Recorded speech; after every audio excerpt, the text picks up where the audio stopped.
Zee 24 तास एक पाऊल पुढे असतील स्लम मधले काही एरियाज आणि आपण 3 लेडी कॉन्स्टेबल, एक महिला पोलीस अधिकारी, सब इन्स्पेक्टर तर मोठ्या प्रमाणावर महाराष्ट्र शासनाने 30% पोलीस खात्यामध्ये सुद्धा रिझर्वेशन मुलींसाठी आणि महिलांसाठी सुरू केल्यामुळे मोठ्या प्रमाणावर महिला अधिकारी आणि कर्मचारी पोलीस दलामध्ये आता येऊ लागलेले आहेत.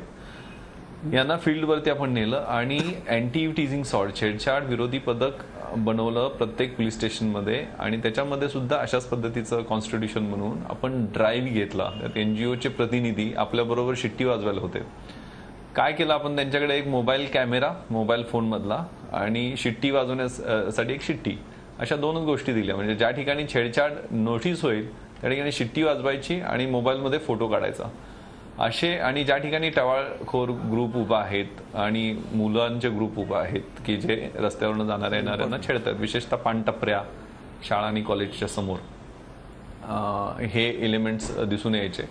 त्या ठिकाणी ड्राईव्ह घेऊन आपण 700 पेक्षा अधिक जणांना गेल्या वर्षभरामध्ये 110-117 खाली ग्रुप केलेला आहे. त्यांच्याकडून प्रत्येकाकडून 12,000 रुपये फाईन हा आपण वसूल केलेला आहे आणि त्यांच्या कॉलेजेसमध्ये आणि त्यांच्या वर्क प्लेसला कम्युनिकेट केलेलं आहे की यांच्यावर अशा पद्धतीनं सडक सकेहारी अशी कारवाई झालेली आहे.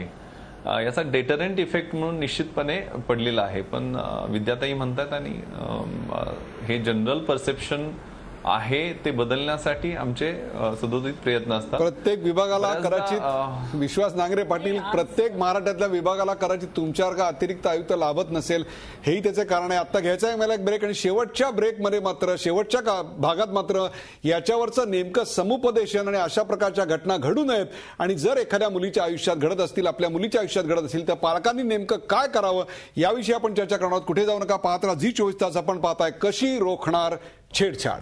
झी 24 तास एक पाऊल पुढे.